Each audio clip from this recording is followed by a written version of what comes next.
Tamer Sidra back in day, and well, on to day 3 to our deck list countdown for Special Booster 2.5's release, with today's deck list being my updated look on Royal Base. And well, just to give you a heads up, this will likely be trying, well, some old ground, as nothing much has changed going into Ex8 for the deck. But with 2.5's card pool, there are some hidden synergies that work well with it. And well, before we crack into it, don't forget to like, comment, subscribe, and share this around to help with the algorithm. Well, let's crack into it. And starting off for the egg lineup, it's the bread and butter of the deck, being Peroromon, who pretty much establishes one face-up Digimon trait with Royal Base and this Insecurity to start the game plan, as well as being the pseudo search with the ability to grab the top security when you do this. And well, it already starts off the game plan enough. Now on to the rookies. For the most part, the core still, for me, ends up still being a 4-3 split between BT19 Fun B and BT18 Fun B. And the 3 copies of Kokua X as the dedicated searcher for the deck, with Fun B from BT19 being the Liberator archetype evolution reducer, and BT18 Fun B being the one that starts the chain by on-playing to also pseudo search by placing Royal Base top security, bottom security face up, and grabbing the top security to hand, and both granting the global plus 1000 to Royal Bases. Well, that's it for the rookies. Now on to level 4s. And for the level 4 layout, it's still the 4-4 split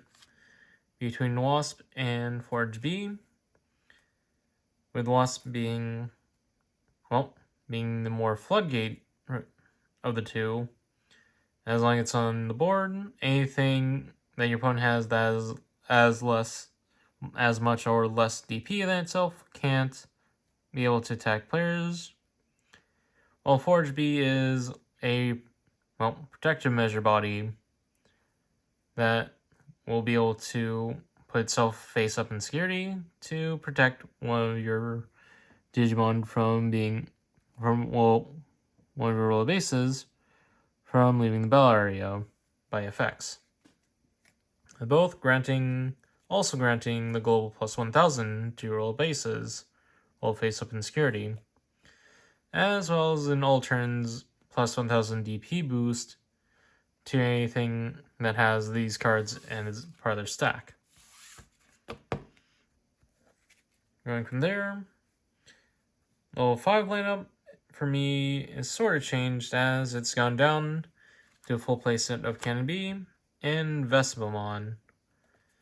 As well, for the most part,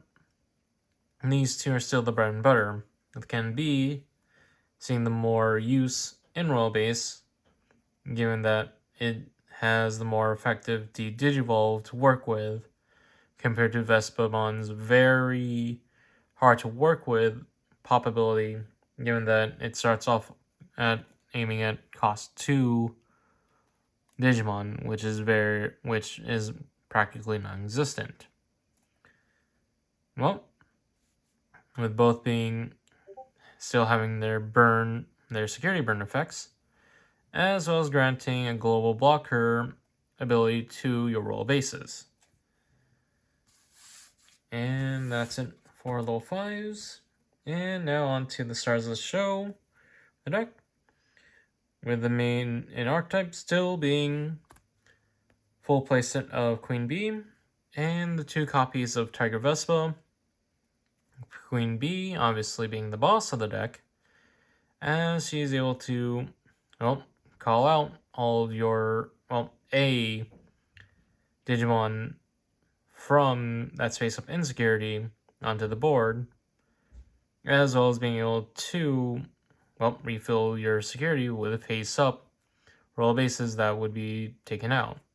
Tiger Vespa being the muscle of the deck, as usual, being able to, well, force down opponent's Digimon per face-up security you have, as well as being able to pierce through, and being able to onto multi-attack as well. And to follow up with the usual playstyle is 2 copies of Leopard X for the ability to cheat out bodies from hand and be able to bounce any opposing body given how much this deck swarms. And to round off the updated level 6 lineup, for me, it ends up being the Bruiser himself, Medieval Gallant from Ex8. Given, well, obviously, he's pretty much just green good stuff, obviously. And, well, another option that is within reach for more, well, budgeted players would likely be Hercules Kabuteri Ace from Ex8 as another option to work with, given that it's in Blast Evo that on play and when Digivolving, well, on Digivolve really, can potentially save your bacon by stealing turn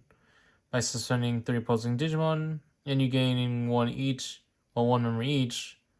for each opposing Digimon you suspend down, barring the opponent doesn't have any memory floodgates. Or even then, you could also drop down Hercules Kabuteri within a turn for practically the cost of a rookie's hard play, to then set up other plays to get rid of the opponent's board by attacking their bodies. As well as having the nifty ability to all turns on when it is suspended, you get to grant piercing and plus 3000 DP, which in hindsight ends up granting works really well with Queen Beemon, since you can practically alliance with Hercules Kabuteri Ace to practically grant these effects to her, to then pierce through anything on top of Alliance's ability to check, on top of the boost from Alliance. Though this is also another point where 2.5 grants the biggest boon as, well, for the most part, the strongest synergy I've seen would likely be the new Invisimon line. In this case, the 2 most best fit from 2.5 are Invisimon and Oblivimon, since both have the ability to be to put themselves face up in security while also leaving the stack they were over be able ripe for use for other purposes, with Invisimon in particular being the most useful of the 2, since it's more generic use, since within deck itself you are able to trigger its ability to move into security quite easily, as well as getting the boon of Digivolve 2 and dealing anything that has 1 or fewer sources for equal benefits, as well as the ability to play itself out from security at the end of an opponent's turn to then do it all over again. And that's actually another key part in the synergy that was brought up. As, well, all of your royal base effects don't really specifically look for face-up royal base cards towards their well, face up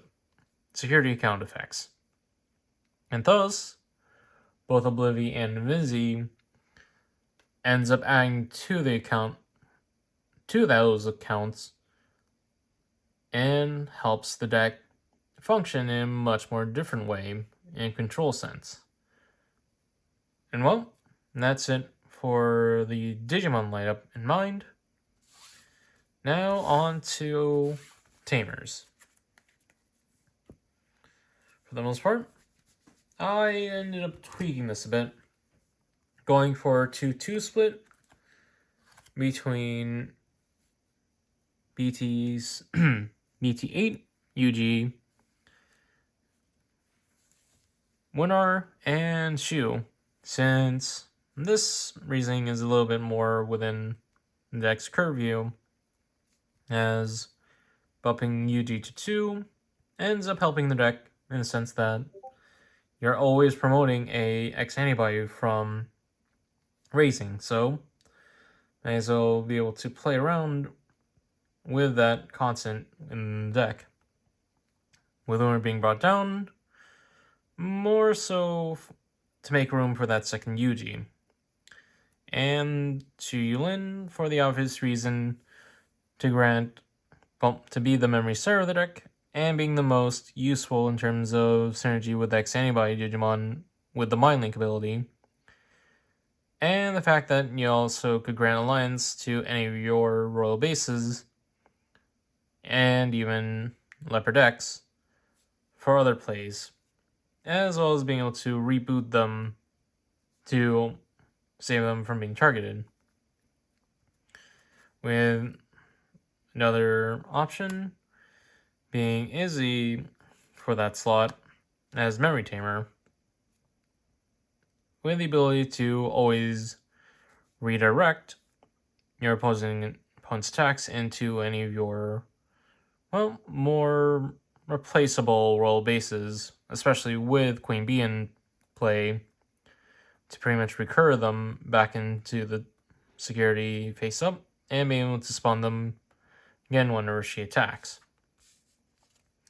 And again, this ends up bringing another neat aspect into play, as the partner tamer for the new Invisimon line, Altea, ends up seeing some good synergy in the fact that, well, if memory serves, Altea gets to stack a cyborg trait Digimon from trash into any of your other cyborg trait Digimon to then put the opponent's top security face up, giving security knowledge, as well as setting up for the Invisimon line's ability to, well, screw with the security as well as gain security knowledge. With this being another way, being a sort of mix between Yuji and Yulin in execution, sorta. As Altea is also a memory tamer that grants abilities that may support the playstyle by pretty much just granting you knowledge on what you're about to run into. And that's about it in terms of what I have from the 2.5 support, given that you pretty much have the framework to make a hybrid deck between Winnar and Altea, though it's still missing some pieces. Well, that's it for the Tamer lineup. Now on to options. And for me, it ends up still being a 2-4 split between Green Moon Boost and Agility Training for the usual searching and setup plays, with the new addition for the setup being Green Scramble, to recur some pieces that you may not want seeing laying around in trash. as well as being able to recur, for the most part, your searchers, in the case of Cuckoo X, and BT18 Fun B for the pseudo search. And well, to also go with the tankiness of the deck, I still run the 3 copies of X Antibody Pro form for its usual brokenness, and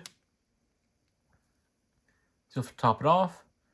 is the 1 copy of Horror Eraser. Since for this most part,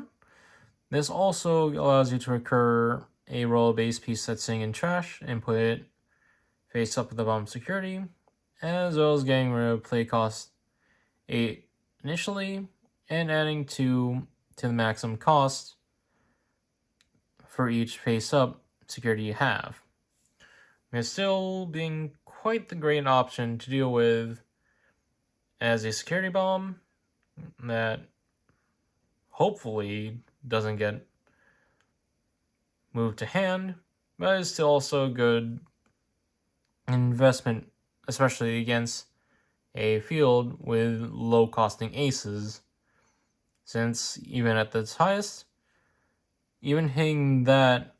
allows you to refund a little bit of the cost from Hornet Racer. Though if you don't want to play it a little bit on the edge, another option I've seen going in is Grand Del Sol from BT10. Given that as long as you have two suspended green Digimon in play, it reduces its own cost by 2, costing 6. And it allows you to suspend down opposing Digimon, and then bot deck one of their suspended Digimon as well. This also being a good security bomb to see, though it hurts more in comparison to Hornet Racer, given that, well, Grindasil sorta has a more, well, conditional ability to reduce its own cost. And that's it for deck list in terms of how it usually did, though one of the,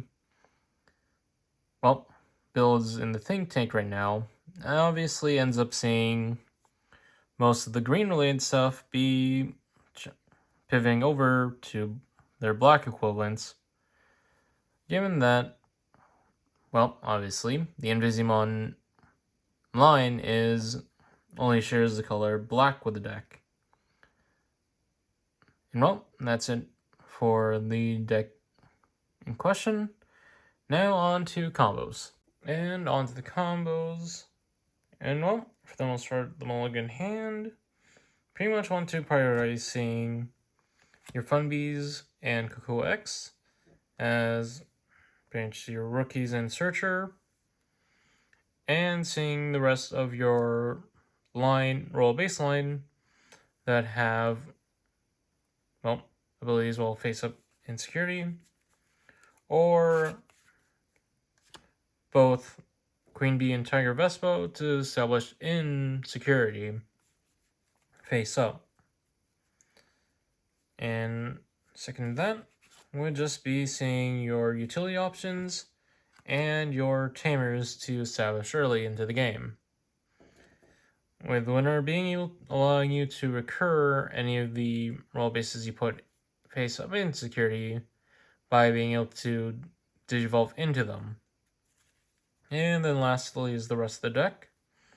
with Leopard X and Medieval Gallant obviously being secondary level 6 priority for their ability to hinder or advance your game plan as secondary options within the deck. Since for the most part, as well, the main idea is still usually, well, the same, since it's just establishing a stack, as well as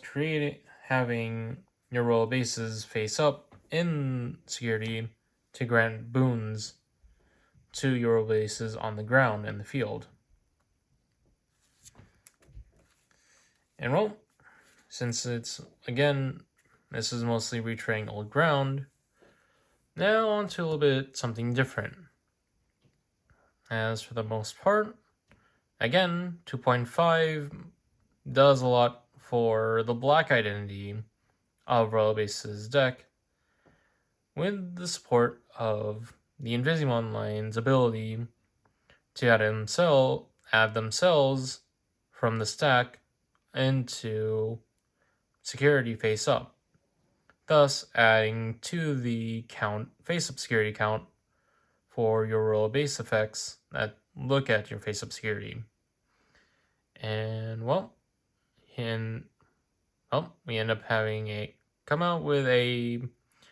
list looking like this, which for the most case ends up leaning more towards a more pseudo mix of mostly using roll base as the base for the deck, since you're mostly using the Invisi top end to supplement your abilities, your face obscurity abilities. Heck, as we also end up have future support in the form of the Royal Base option card, which ends up being Royal Base's own field spell for the deck, which helps in the advancement of, the deck's ability to create a stack, as well as it establishes itself face up at the bottom security, grabbing the top security, and its face up effect allows you to once per turn reduce the evolution cost into Royal Base by 1, which helps to speed up the deck, as well as having the ability to play out a level 5 or lower Royal Base from hand, no paying cost, which is pretty much good either way, given how the deck's identity works, as even face up and checked insecurity face down, you still get to benefit from it either way, which in my opinion definitely sees it being run at 2 to 4 of in the deck. And that's it for my take on my upgraded roll base deck for Ex8, with this slightly being shorter. But this ends up pivoting towards the end of a little bit of a theme towards the end of this countdown. Don't forget to like, comment, subscribe to help with the algorithm. And this is Cyberjaw signing off.